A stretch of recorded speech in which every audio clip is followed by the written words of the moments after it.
আওয়ামী লীগ সরকারের সময় ভালো ছিলাম, আওয়ামী লীগ সরকারই বাংলাদেশের জন্য ভালো ছিল, আওয়ামী লীগ সরকারের সময় বাংলাদেশের জনগণ শান্তিতে ছিল, এমন কথা কিন্তু সোশ্যাল মিডিয়ায় বেশ কিছুদিন আগে থেকে এবং এখন পর্যন্ত ব্যাপক হারে প্রচার হচ্ছে। বিভিন্ন জন বিভিন্নভাবে এটা বলার চেষ্টা করছে যে আমরা আওয়ামী লীগের সময় ভালো ছিলাম। আসলে আমরা আওয়ামী লীগের সময় ভালো ছিলাম না, এখন ভালো আছি। আওয়ামী লীগ ফিরে আসতে পারবে কিনা বা আওয়ামী লীগ ফিরে আসবে কিনা তার বিস্তারিত আপনাদেরকে বলছি। তার আগে বলি, আওয়ামী লীগকে ফিরে আনতে হলে বাংলাদেশের রাজনীতি থেকে প্রথমে বিএনপিকে মাইনাস করতে হবে। আর সেই মাইনাস করার পরিকল্পনা কিন্তু অলরেডি করা শুরু হয়ে গেছে 5 আগস্টের পর থেকেই। এই অন্তর্বর্তীকালীন সরকার যখন বাংলাদেশের ক্ষমতায় এসে বসলো, তারপর থেকেই বড় দল বিএনপিকেই বাংলাদেশের রাজনীতি থেকে মাইনাস করার পরিকল্পনা নানাভাবে করা হয়েছে। প্রথম পরিকল্পনা কি ছিল?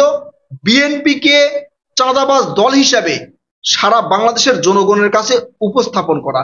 সেটা মোটামুটি সক্ষম হয়েছে এই পরিকল্পনায়। বিএনপিকে চাঁদাবাজ দল হিসেবে কিভাবে উপস্থাপন করা হলো সেটা যদি আপনারা একটু দেখেন তাহলে বুঝতে পারবেন।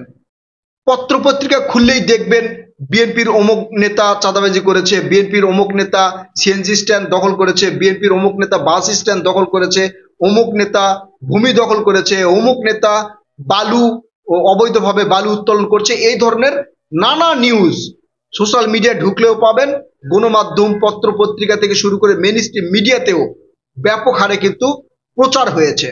আসলে এই বিএনপিকে চাঁদাবাজ বানালো কারা?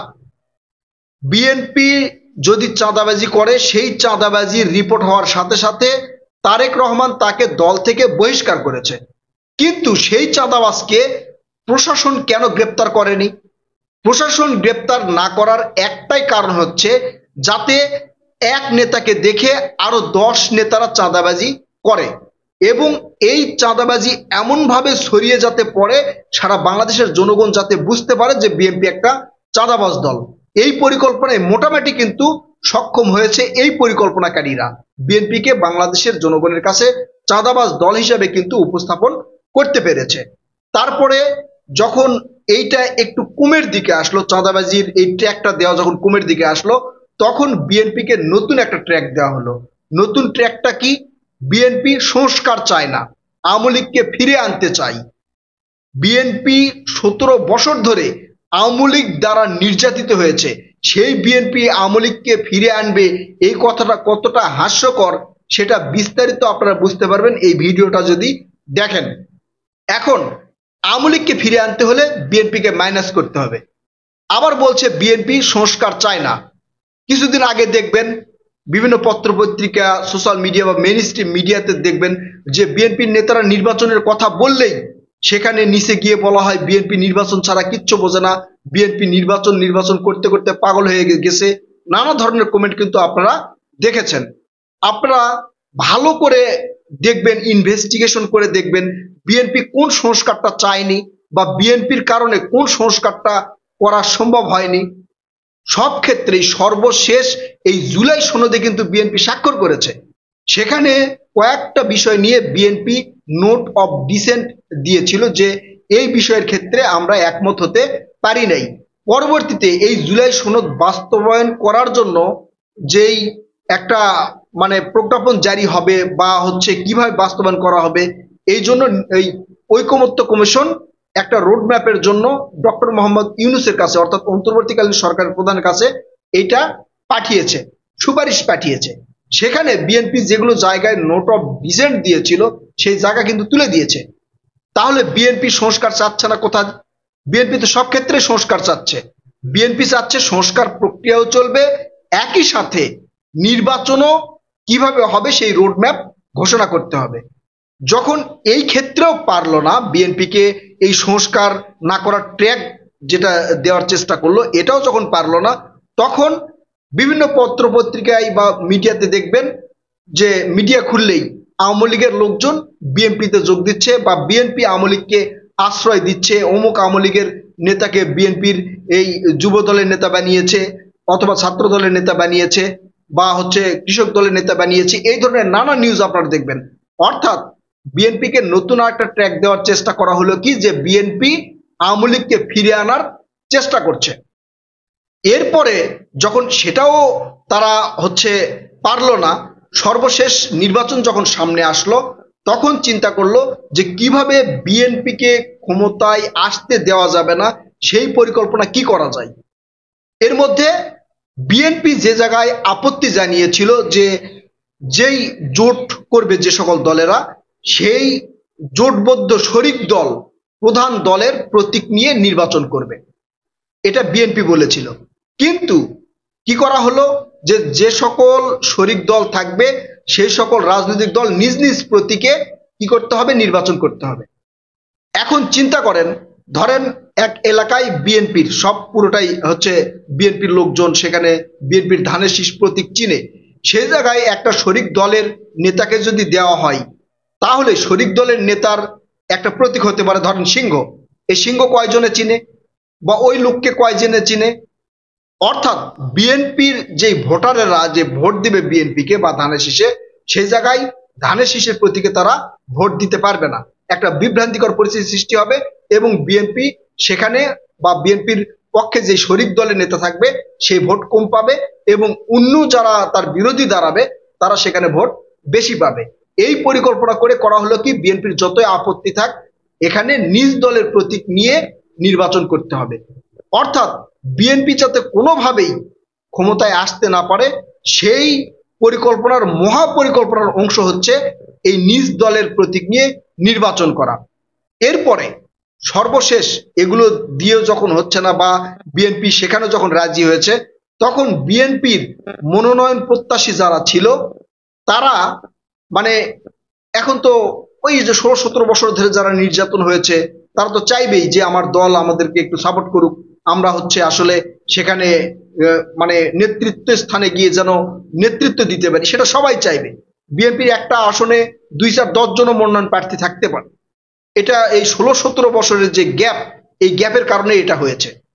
তো সেই জায়গায় যাকে মনোনয়ন দেওয়া হচ্ছে, বাকি যারা থাকছে তাদেরকে ওয়েলকাম জানাচ্ছে এনসিপি। অর্থাৎ বিএনপির এই যে নির্বাচন মনোনয়ন বঞ্চিত যারা আছে তাদেরকে উস্কে দিচ্ছে। বিভিন্ন ধরনের পরিকল্পনা করা হচ্ছে, অনেকভাবে জানা যাচ্ছে যে যারা মনোনয়ন পায়নি তাদের কাছে গিয়ে বোঝানোর চেষ্টা করা হচ্ছে যে বিএনপি আসলে তোমাদের ত্যাগের মূল্য দেয়নি, তোমরা যে ত্যাগ স্বীকার করেছো, হামলা মামলার শিকার হয়েছো, সেটা বিএনপি মূল্য দিচ্ছে না, এই জন্য বিএনপির দল আর করা যাবে না, ধানের শীষে থাকা যাবে না, এখন আপনারা আমাদের দলে চলে আসেন।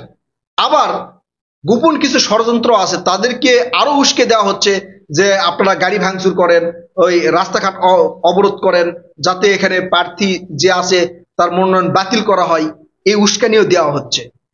চিন্তা করেন, অর্থাৎ বিএনপিকে বাংলাদেশের রাজনীতি থেকে মাইনাস করার মহাপরিকল্পনা কিন্তু এখন চলছে। সর্বশেষ যেটা দেখবেন, আপনাদের এই সোশ্যাল মিডিয়া অ্যাক্টিভিস্ট, আমাদের প্রিয় মুখ সাংবাদিক ইলিয়াস হোসেন এবং পিনাকি ভট্টাচার্য, তাদের চ্যানেলে গিয়ে দেখবেন এখন প্রতিনিয়ত বিএনপি চাঁদাবাজ, বিএনপি অতীতে চাঁদাবাজি করেছিল, বিএনপি 5 বার দুর্নীতিতে চ্যাম্পিয়ন হয়েছে, বিএনপির সময় হিন্দুদের উপর নির্যাতন করা হয়েছে, এমন ভাবে বলা হচ্ছে যে বিএনপি একটা দুর্নীতিগ্রস্ত দল, বিএনপি একটা সন্ত্রাসী দল।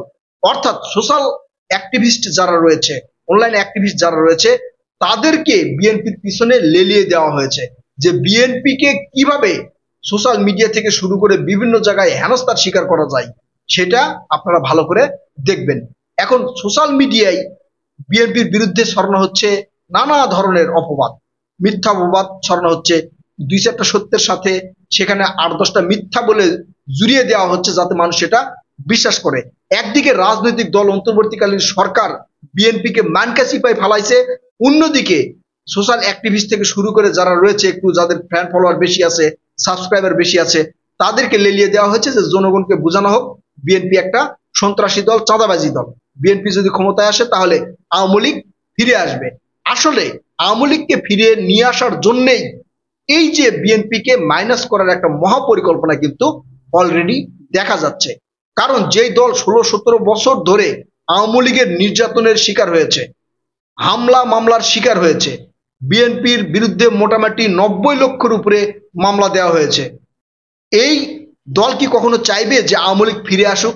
আর এই দল অর্থাৎ বিএনপি যদি ক্ষমতায় যায়, তাহলে এই যে তাদের ভিতরে যে একটা রাগ রয়েছে আওয়ামী লীগের প্রতি, এর প্রতিশোধ তো অবশ্যই বিএনপি নিবে, রাজনৈতিক ভাবেই নিবে, বিচার করেই নিবে।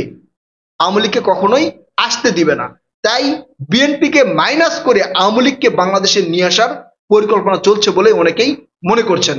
এই জন্যই কিছুদিন আগে কিন্তু আবার ডক্টর ইউনূস বলছিল যে জনগণ চাই 5 বছর ক্ষমতায় থাক, এই সরকার 5 বছর ক্ষমতায় থাক। এখন এই সরকার 5 বছর ক্ষমতায় থাক, এই ন্যারেটিভ যখন আর জনগণ খাইলো না, তখন এখন বিএনপিকে ম্যানেজ করতে হবে, না করলে তাহলে আওয়ামী লীগকে নিয়ে আসা যাবে না। ডক্টর ইউনূস কিন্তু বলছে যে আওয়ামী লীগের উপর যে নিষেধাজ্ঞা দেওয়া হয়েছে এটা যে কোনো সময় উঠে যেতে পারে, অর্থাৎ যে কোনো সময় তুলে দেওয়ার যে প্রক্রিয়া, সেই প্রক্রিয়া কিন্তু এই অন্তর্বর্তীকালীন সরকার করছে এখন পর্যন্ত। এবং আওয়ামী লীগকে ফিরে নিয়ে আসার যে যত রকম ব্যবস্থা, আমার মনে হয় যে কূট কৌশলে এটা করা হচ্ছে। অন্তর্বর্তীকালীন সরকারের চাক বা হচ্ছে অন্তর্বর্তীকালীন সরকারকে দিয়ে একটা ব্যবস্থা করা হোক, সেটাই কিন্তু করছে। আর আওয়ামী লীগকে ফিরে নিয়ে আসতে হলে বিএনপিকে রাজনীতি থেকে অবশ্যই মাইনাস করতে হবে। প্রিয় দর্শক, আপনারা কি মনে করছেন? আপনারা আপনাদের মূল্যবান মতামত কমেন্ট করে জানাবেন। কথা হবে নতুন কোনো ভিডিওতে। আল্লাহ হাফেজ।